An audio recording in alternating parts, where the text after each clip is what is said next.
Hello traders. So first share है हमारा watch list में कोरोमंडलम इंटरनेशनल।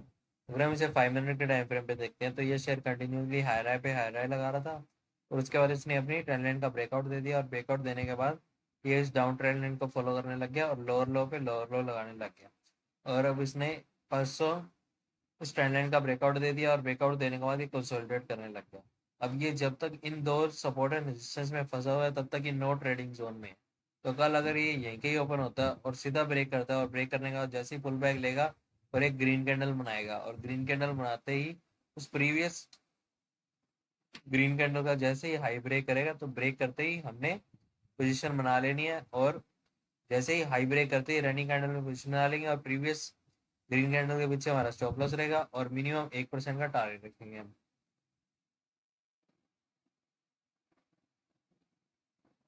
नेक्स्ट शेयर है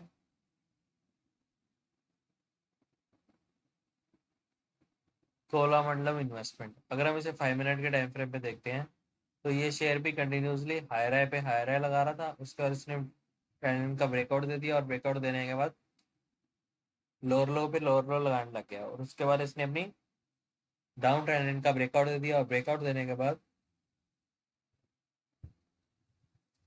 इसने फिर से हाई लगाने की कोशिश की बट सेलर्स ने इसे दबा दिया और फिर से इसको हाई लगाने नहीं दिए और फिर ये लोअर लो पे सस्टेन होता गया।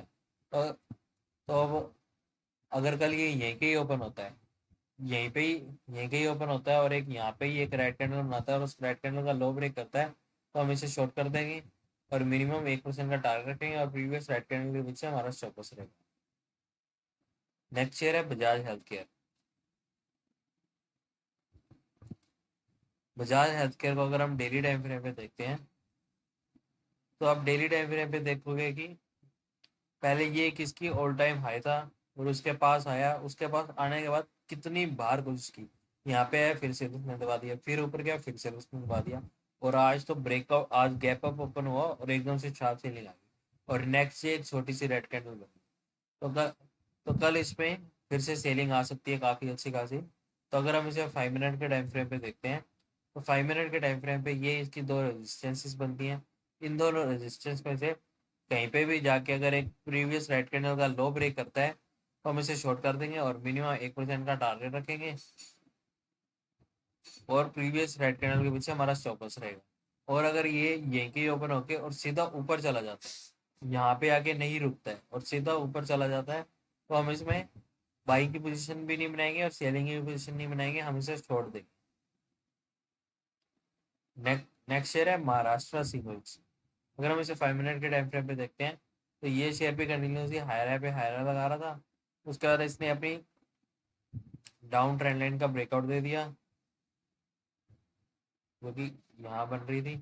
उसको ब्रेक करने के बाद ये ऊपर चला गया बट फिर से इसे सेलर्स ने दबा दिया। अगर हम इसे डेली टाइम फ्रेम पे देखते हैं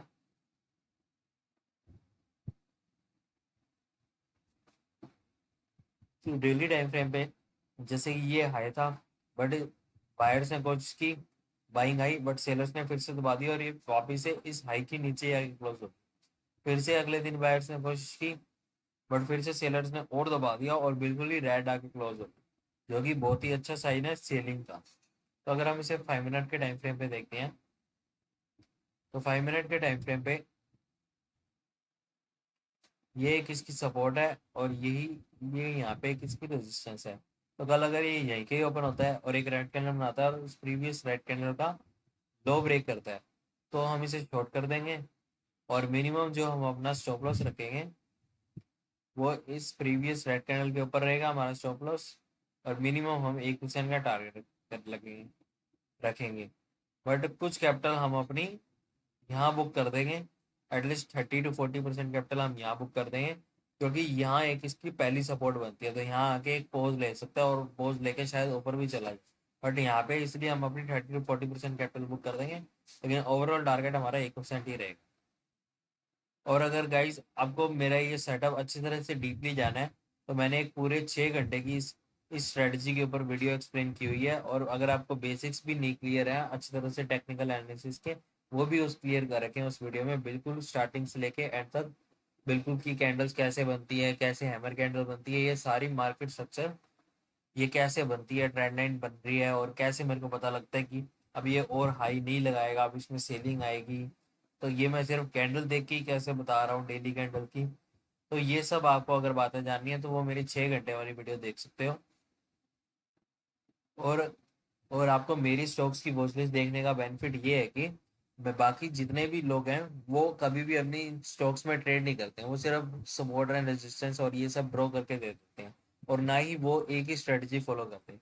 और वो सिर्फ आपको कोई भी सारे चार्ट्स वो एनालाइज करेंगे, उनमें से कोई किसी में हेड एंड शोल्डर पैटर्न बना दिया, किसी में सिमेट्रिकल ट्रायंगल बना दिया, किसी में कोई भी डिसेंडिंग ट्रायंगल बता दिया, और बता देंगे कि यहाँ से ये ब्रेक करेगा तो हम इसे बाय कर लेंगे और सेल कर देंगे। बस वो ये सब चीज़ें बता देते हैं।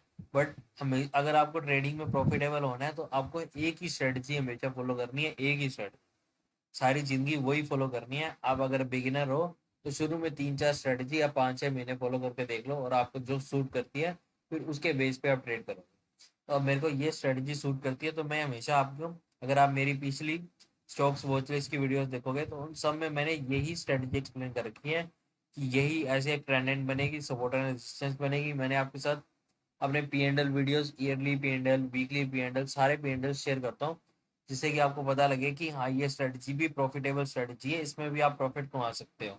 अगर आपको लॉस होएगा ना, अगर लॉस होएगा, पहली बात तो अगर आप अपना रिस्क मैनेजमेंट कंट्रोल करके चलते हो तो लॉस तो किसी हालत में ही नहीं हो सकता। अगर आप आर आर रेशो 1:2 भी लेकर चलते हो ना, तो आपको सिर्फ 10 में से 3 टाइम ही सही होने की लोड है, 3 से 4 टाइम ही। अगर आप 3 से 4 बारी 10 में से भी सही रहते हो ना, तो भी आपको लॉस लग ही नहीं सकता।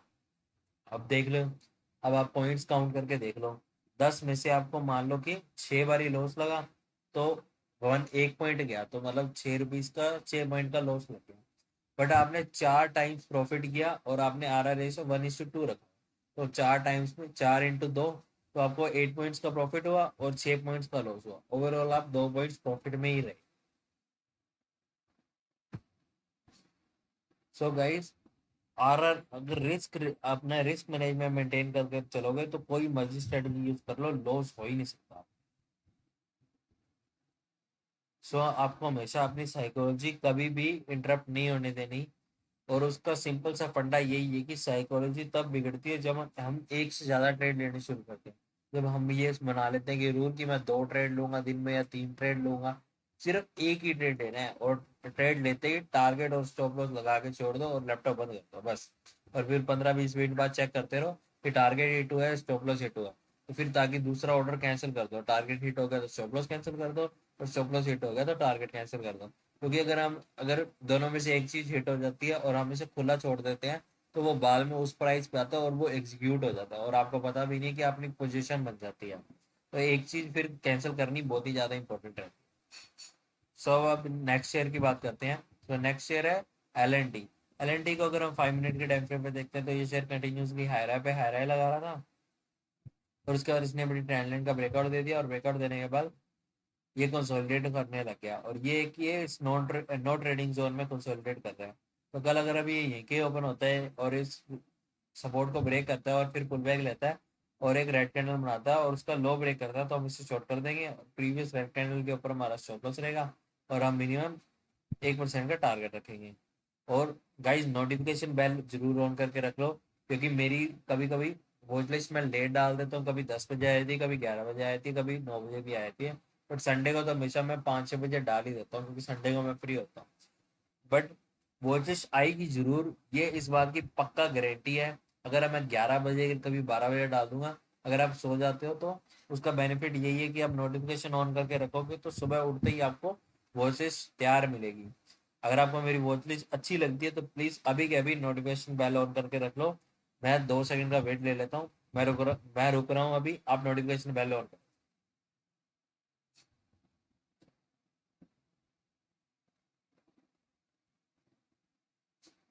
सो होप गाइस आपने नोटिफिकेशन बेल ऑन कर ली होगी। सो अब नेक्स्ट शेयर पे चलते हैं। नेक्स्ट शेयर है हमारा जीएमडीसी लिमिटेड। जीएमडीसी लिमिटेड को अगर हम 5 मिनट के टाइम फ्रेम पे देखते हैं तो ये शेयर भी कंटिन्यूसली हाई राय लगा रहा था।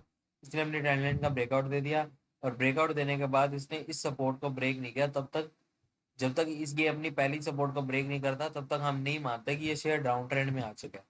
तो और ये ऊपर चला गया और इसने अपना इस हाई को भी ब्रेक कर दिया, बट फिर से सेलर्स ने दबा दिया और ये नीचे आ गया। और अगले दिन फिर से इसने ऊपर जाने की कोशिश की, बट फिर से सेलर्स ने दबा।